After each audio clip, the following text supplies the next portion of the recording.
Dear students, good morning. प्रस्तुत है Gauss theorem part 3। इस वीडियो में हम लोग स्टडी करेंगे electric field due to charged non conducting sheet, आवेशित अचालक चादर के कारण विद्युत क्षेत्र की तीव्रता। जैसे ये प्लेन शीट हम ले रहे हैं, इसका एरिया ए है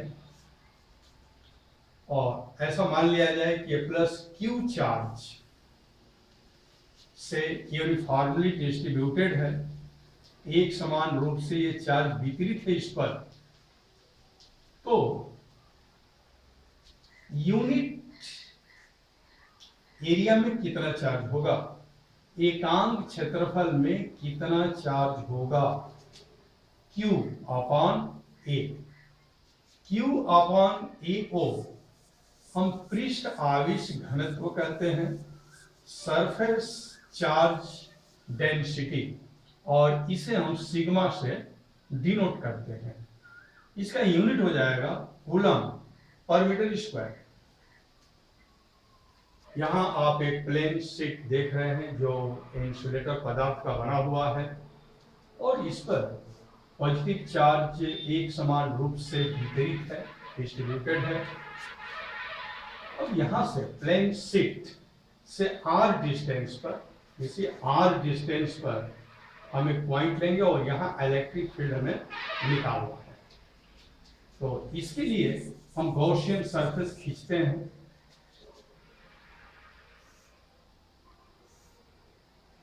पॉइंट P पर हम इलेक्ट्रिक फील्ड निकालना चाहते हैं। तो ये एक हमने गॉसियन सरफेस खींचा जो प्लेन शीट से r डिस्टेंस पर है।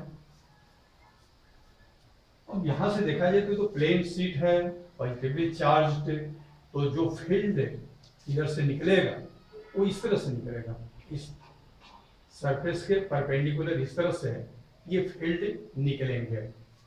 बिल्कुल यहाँ पर समझ सकते हैं, जैसे एक सिंगल लेयर में चार्ज अरेंज है इस शीट पर, तो यहाँ से अगर फील्ड लाइन निकलता है तो फील्ड लाइन का डायरेक्शन इस तरह से होगा, ऐसे फील्ड लाइन निकलेंगे, इस तरह से फील्ड लाइंस के ये डायरेक्शन होंगे इस प्रकार से।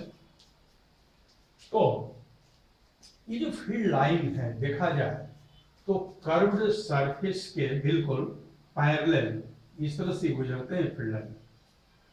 अब इस कर्व्ड सरफेस पर, वक्र पृष्ठ पर अगर हम कोई एरिया ले तो इस एरिया का डायरेक्शन इसके परपेंडिकुलर होगा, यानी कि यहाँ पर इलेक्ट्रिक फील्ड और जो हमने एक छोटा सा एरिया लिया है इनके बीच का एंगल 90 डिग्री होगा।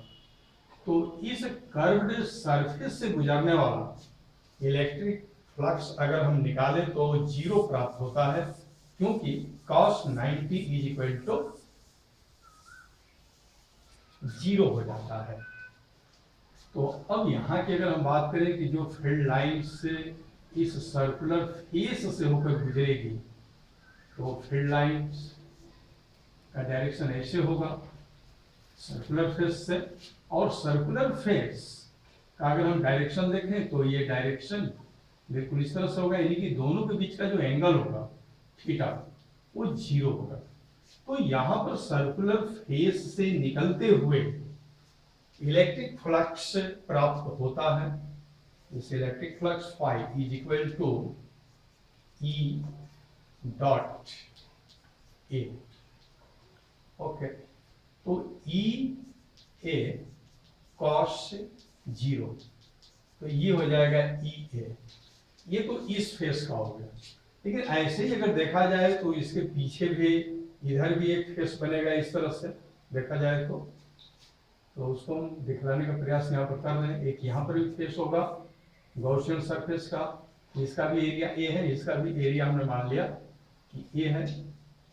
तो इसके थ्रू तो हमने निकाल लिया, इसके थ्रू भी हम निकालेंगे फ्लक्स। तो phi is equal to same formula E A, ये कॉस 0, यहाँ भी 0 होगा, क्योंकि अगर इस एरिया का डायरेक्शन देखा जाए तो इस तरह से आएगा एरिया का डायरेक्शन, और इलेक्ट्रिक फील्ड लाइंस का डायरेक्शन भी इसी तरह से होगा, यानी कि दोनों के बीच का जो एंगल होगा यहाँ भी 0 होगा। तो ये भी हो गया EA। इस तरह से इधर से जो फ्लक्स गुजर रहा है, इधर से जो फ्लक्स गुजर रहा है, इन दोनों को अगर हम ऐड कर दें तो क्या प्राप्त होता है, 5 = 2EA ये। और अगर हम गॉस थ्योरम से देखें कि फ्लक्स क्या होगा, तो phi = Q/ε0 होता है गॉस थ्योरम के अकॉर्डिंग।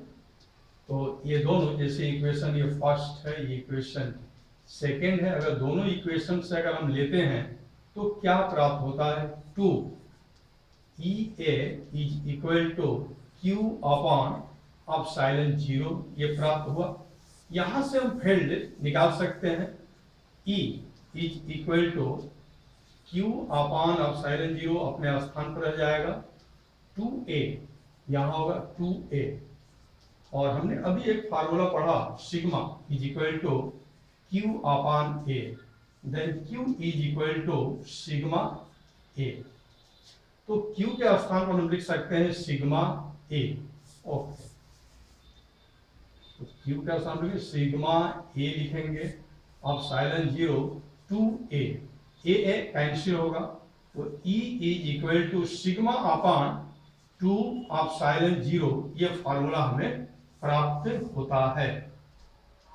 तो इसमें हम लोगों ने देखा कि अगर सिंगल एक सरफेस है चार्ज का, तो फिर इस सरफेस से कुछ दूरी पर इलेक्ट्रिक फील्ड होगा E = σ/2ε0 एक सिंगल सरफेस के लिए।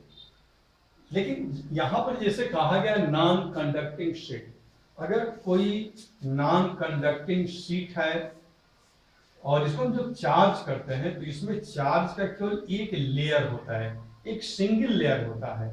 लेकिन ये नॉन कंडक्टिंग न हो, अगर कंडक्टर है तब क्या होता है, जब कंडक्टर होगा तो यहां भी एक लेयर बनेगा और इधर भी एक लेयर बन जाता है, तो डबल लेयर बन जाता है। तो इस बात को हमेशा याद रखेंगे कि अगर नॉन कंडक्टिंग शीट है तो इसमें चार्ज का केवल सिंगल लेयर होता है, और अगर ये कंडक्टर है तो चार्ज के यहाँ पर डबल लेयर हो जाते हैं। इस साइड में भी उधर चार्ज का लेयर हो जाएगा और इस साइड में भी चार्ज का एक लेयर बन जाता है। इस तरह से लेयर बनता है। अगर नॉन कंडक्टिंग है तो ये सिंगल लेयर होता है, और अगर कंडक्टर है तो उस कंडक्टर में यहाँ डबल लेयर बन जाते हैं। एक तो इधर लेयर बन गया चार्ज का, एक दूसरा इधर लेयर बन जाता है चार्ज का। तो एक सिंगल लेयर के लिए इलेक्ट्रिक फील्ड का ये फार्मूला है। लेकिन अगर वो कंडक्टर हो तो वहां तो डबल ये लेयर बन जाएगा। डबल लेयर बनेगा तब इलेक्ट्रिक फील्ड क्या होगा, तो डबल लेयर अगर बनता है तो इलेक्ट्रिक फील्ड हो जाएगा 2 σ/2ε0, 2 कैंसिल, E = σ/2ε0। तो हमेशा इस बात को आप याद रखेंगे कि अगर नॉन कंडक्टिंग है तो σ/2ε0 होता है, और यदि ये कंडक्टर है तो σ/ε होता है। और इसका कारण भी आपने जाना कि अगर ये नॉन कंडक्टिंग है तो चार्ज का केवल एक लेयर होता है, और अगर ये कंडक्टर है तो चार्ज के डबल लेयर हो जाते हैं, इसलिए इलेक्ट्रिक फील्ड डबल हो जाती है।